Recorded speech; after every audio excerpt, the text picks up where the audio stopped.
Hi అండి, అందరికీ నమస్తే. అందరూ ఎలా ఉన్నారు? బాగున్నారు? ఈరోజు మన వీడియో వచ్చేసి నేనైతే ఒక కర్రీ ప్రిపేర్ చేయబోతున్నాను. ఫస్ట్ టైం చేస్తున్నాను. అండ్ అది వచ్చేసి ములక్కాయ టమాటో అయితే చేస్తున్నాను.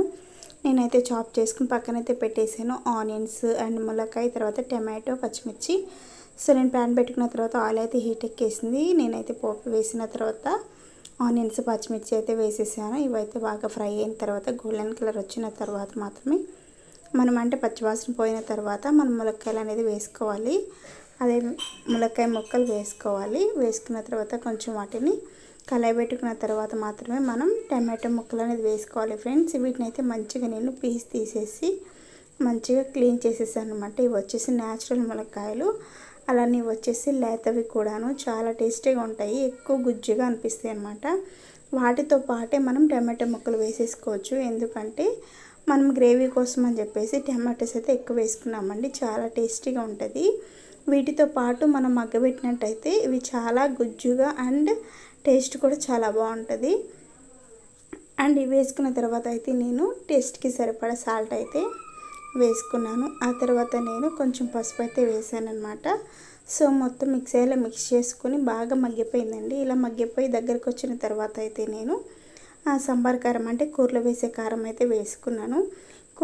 కూరలో కారం వేసుకున్న తర్వాత అయితే మనకి పచ్చివాసన లేకుండా కలయబెట్టుకొని ఒక 5 minutes అయితే ఉడికించాలి. ఉడికించిన తర్వాత మనకి ఇక్కడ అడగంటకుండా మంచిగా తిప్పుకుంటూ ఉడికించుకోవాలి. ఉడికించుకున్న తర్వాత మాత్రమే ఒక 5 minutes అట్లా ఉడికిన తర్వాత మనకి గ్రేవీ కోసం అయితే కంప్లీట్గా కర్రీ ప్రిపేర్ చేయడం అయిపోయిన తర్వాత మనమైతే వాటర్ అనేది పోసుకోవాలి. ఎందుకంటే మనకి కొంచెం కలయబెట్టుకోవడానికి రైస్లోకి కొంచెం మనకి గ్రేవీకి అయితే మంచిగా ములక్కాయ ఉడికేస్తుంది, చాలా సాఫ్ట్. అండ్ మనం వేసిన ఉప్పు కారం అనేది ఆ ములక్కాయని పట్టేంత వరకు అయితే మనం సిమ్లో పెట్టుకుని అయితే ఉడికించుకోవాలి. సో నేనైతే ఆ గ్లాస్ అయితే వాటర్ అనేది పోసాను అనమాట. నేనైతే నాకు సరిపడా నేను సుమారునట్లా అని పోసేసానండి. దానికైతే మనకి మెజర్మెంట్స్ ఏం అవసరం లేదు. ములక్కాయలను బట్టి లేతవా లేక ఎలాంటివని చెప్పేసి మనం అట్లా పోసుకోవాలి. అలానే మనకైతే కర్రీ రెడీ అయిపోయిందండి. ఆ తర్వాత ప్రాసెస్ అనేది మీకు చూపిస్తాను. ఇవన్నీ కదా.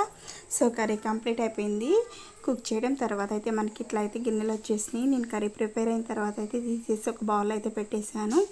అండ్ కర్రీ ప్రిపరేషన్ తర్వాత మనకు వచ్చే బౌల్స్ అన్నీ క్లీన్ చేసుకోవడంలోనే ఉంటుంది పెద్ద టాస్క్ అనమాట. కుక్ చేయడం ఏముందండి, చాలా ఈజీగా చాలా సింపుల్గా అయిపోతుంది. ఆ తర్వాత మనం యూజ్ చేసినటువంటి నైఫ్స్ కానీ, ప్లేట్స్, బౌల్స్ అండ్ ప్రతి ఒక్కటి మనం స్పూన్స్ ప్రతి ఒక్కటి యూజ్ చేస్తాం కదా, అవన్నీ మంచిగా క్లీన్ చేసేసి అయితే నేను ఈరోజు నా కుకింగ్ అయితే చేసేసాను. అండ్ అలానే నా కుకింగ్ అనేది మీకు ఎలా ఉందనేది కామెంట్ సెక్షన్లో కామెంట్ చేయండి. అలానే సపోర్ట్ చేయడం మాత్రం మర్చిపోకండి.